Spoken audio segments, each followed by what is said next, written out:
Sungai Nil telah mengalir ribuan tahun, melintasi jatuh bangunnya imperium, saksi bisu bagi mereka yang merasa tak terkalahkan. Selama berabad-abad, airnya dianggap sebagai denyut nadi kehidupan yang abadi. Ia pernah disembah oleh para Fir'aun, ia ditakuti oleh para petani, dan ia diagungkan seolah-olah dialah sumber segala keberadaan. Manusia lupa bahwa ia hanyalah hamba di bawah ketetapan Sang Pencipta. Namun, pada suatu masa, keangkuhannya terhenti. Alirannya membeku dalam kering. Saat itu, kepanikan melanda jiwa-jiwa yang bergantung pada makhluk. Di titik itulah, dunia dipaksa untuk menyaksikan bahwa tak ada satupun riak air yang bergerak tanpa izinnya. Inilah bukti bagi mereka yang berpikir tentang siapa penguasa sejati alam semesta.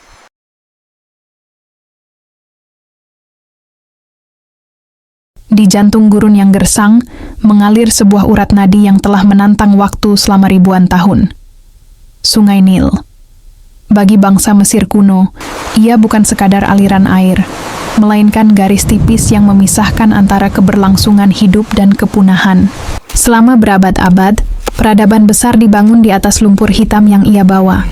Tanpanya, piramida-piramida agung hanyalah monumen di tengah makam raksasa. Ketergantungan yang mutlak ini perlahan melahirkan sebuah hubungan yang tidak biasa. Sebuah rasa hormat yang bercampur dengan ketakutan luar biasa terhadap alam. Masyarakat Mesir sebelum cahaya Islam menyentuhnya, memandang Nil sebagai entitas yang bernyawa. Mereka mengenal sosok dewa seperti Hapi, sang pembawa kesuburan. Dalam benak mereka, meluap atau surutnya air bukanlah fenomena hidrologi biasa, melainkan cerminan dari suasana hati sang dewa. Jika sungai berhenti mengalir, itu adalah tanda amarah. Jika airnya meluap terlalu deras, itu adalah peringatan. Kekuatan gaib disematkan pada setiap tetes airnya. Mantra-mantra dibacakan di tepiannya, dan ritual-ritual megah dilakukan oleh para pendeta demi memastikan sungai ini tetap berbaik hati, memberi mereka kehidupan. Namun, ketakutan ini melahirkan tradisi yang memilukan. Sejarah mencatat sebuah praktik yang dikenal sebagai Arous el Nil, atau pengantin sungai Nil.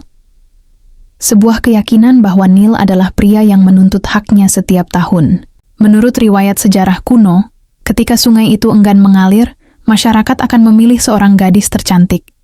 Ia didandani layaknya pengantin, dengan perhiasan paling mewah dan pakaian paling indah. Bukan untuk dipersunting manusia, melainkan untuk ditenggelamkan ke dalam arus sungai yang dingin sebagai tumbal. Sebuah nyawa manusia dikorbankan demi menenangkan kegelisahan sebuah bangsa yang belum mengenal hakikat ketuhanan. Tradisi ini bertahan melintasi zaman, dari era Fir'aun hingga pendudukan Romawi dan Bizantium. Manusia tetap bersujud kepada aliran air, gemetar di hadapan makhluk yang mereka anggap sebagai penguasa nasib. Mereka terjebak dalam siklus pengorbanan yang tidak pernah berakhir. Hingga tiba saatnya, fajar baru dari Jazirah Arab mulai menyentuh tanah Mesir. Sebuah ajaran yang membawa pesan revolusioner, bahwa alam semesta ini, termasuk sungai Nil yang agung, hanyalah hamba yang patuh kepada satu pencipta. Dunia akan segera menyaksikan sebuah babak di mana surat dari seorang pemimpin besar akan dilemparkan ke air, bukan untuk memberi tumbal, melainkan untuk menegaskan bahwa kekuasaan sejati tidak terletak pada aliran air, melainkan pada Allah, penguasa tunggal alam semesta. Tahun ke-19 Hijriah, tatapan mata Islam mulai mengarah ke barat. Setelah pembebasan Syam dan Palestina, sebuah wilayah kunci berdiri sebagai benteng terakhir Bizantium di Afrika, Mesir. Bagi Amirul Mukminin Umar bin Khattab, ini adalah keputusan besar. Namun bagi Amr bin Ash, ini adalah misi takdir. Amr bin Ash, seorang diplomat ulung dan jenderal yang tajam, memahami bahwa selama Mesir masih di bawah cengkeraman Romawi, keamanan Madinah dan Syam akan selalu terancam. Dengan izin yang terbatas dan pasukan yang hanya berjumlah 4.000 orang, Amr melintasi padang pasir yang membara. Tanpa ragu, ia membawa panji-panji tauhid menuju negeri yang telah ribuan tahun dikuasai mitos dan tirani. Perjalanan itu tidak mudah. Di hadapan pasukan Muslim, berdiri benteng Babylon, sebuah monster batu yang dianggap mustahil ditembus. Bizantium mengerahkan segala kekuatan mereka di bawah komando Al-Muqawqis. Pengepungan berlangsung berbulan-bulan. Disinilah wibawa Amr bin Ash diuji. Ia bukan sekadar panglima perang, ia adalah pemimpin yang memimpin dengan ruh. Saat bantuan pasukan datang di bawah komando Az-Zubair bin Awam, strategi berubah menjadi aksi. Dengan pekikan takbir yang menggetarkan tembok-tembok kuno, benteng itu jatuh. Bukan karena jumlah pasukan yang lebih besar, tapi karena keyakinan yang tidak bisa dipatahkan oleh batu dan baja. Namun kemenangan militer hanyalah awal. Ujian sesungguhnya adalah memenangkan hati masyarakat yang telah lama tenggelam dalam takhayul. Saat itu, Sungai Nil berhenti mengalir. Sebuah krisis yang biasanya dijawab dengan penyerahan nyawa seorang gadis sebagai tumbal. Amr bin Ash berdiri tegak menentang tradisi kelam itu. Amr bin Ash diangkat menjadi gubernur Mesir pertama.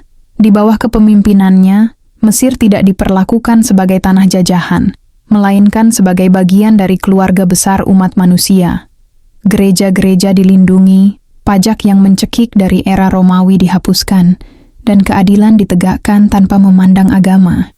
Ia mendirikan Fustat, kota Islam pertama di Afrika, dengan Masjid Amr bin Ash sebagai pusat peradaban. Penduduk asli Mesir, bangsa Koptik, menyaksikan sesuatu yang belum pernah mereka rasakan selama berabad-abad, kebebasan beragama dan perlindungan martabat. Amr menunjukkan bahwa Islam datang bukan untuk menghapus sejarah bangsa, melainkan untuk membersihkannya dari debu kesyirikan. Penaklukan Mesir oleh Amr bin Ash bukan sekadar perpindahan kekuasaan politik. Ini adalah revolusi akidah. Mesir berubah dari pusat paganisme dan sisa-sisa Romawi menjadi benteng terkuat Islam di dunia. Sebuah wilayah yang kelak akan melahirkan ulama-ulama besar dan pelindung agama. Amr bin Ash telah menunaikan tugasnya. Ia meninggalkan Mesir sebagai negeri yang sujud kepada satu Tuhan. Hingga hari ini, setiap azan yang berkumandang dari ribuan menara di Kairo adalah saksi bisu atas keberanian seorang lelaki yang membawa cahaya dari padang pasir Arab menuju jantung peradaban dunia. Fajar telah menyingsing di tanah para Fir'aun, dan cahaya itu tidak akan pernah padam. Mesir, tahun ke-20 Hijriah, keheningan yang tak wajar menyelimuti lembah Nil. Biasanya pada bulan Ba'unah, suara gemuruh air yang meluap menjadi musik kehidupan bagi jutaan jiwa. Namun kali ini, sang raksasa biru membisu. Arusnya melambat, surut, dan akhirnya berhenti. Matahari menyengat retakan tanah di dasar sungai yang mulai menyingkap rahasia-rahasia lama yang terkubur. Tidak ada riak, tidak ada kehidupan. Seolah-olah nafas bumi sendiri terhenti, meninggalkan Mesir dalam ketidakpastian yang mencekik. Di pasar-pasar Fustat dan lorong-lorong tua Iskandaria, rasa takut mulai bermutasi menjadi kepanikan.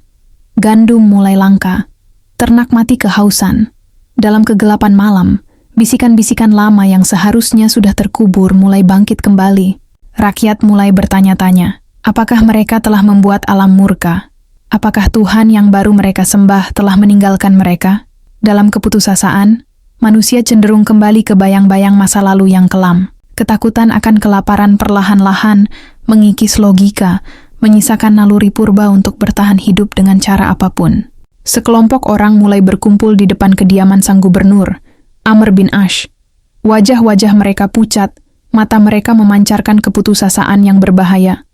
Mereka membawa sebuah usulan yang membuat bulu kuduk berdiri. Sebuah tradisi dari zaman leluhur yang telah dilarang oleh Islam. Wahai gubernur, puji mereka dengan suara gemetar. Nil ini memiliki sebuah kebiasaan. Ia tidak akan mengalir kecuali jika kita memberikan haknya. Kalimat itu menggantung di udara, membawa aroma kematian. Mereka menuntut kembalinya ritual Arus El Nil. Seorang gadis suci harus dikorbankan ke dalam perut sungai. Amr bin Ash berdiri di atas balkon, menatap kerumunan yang kian beringas. Di hadapannya adalah kaum yang baru saja ia bebaskan dari penindasan Romawi. Namun kini mereka ingin kembali menjadi budak takhayul. Dilema ini begitu berat.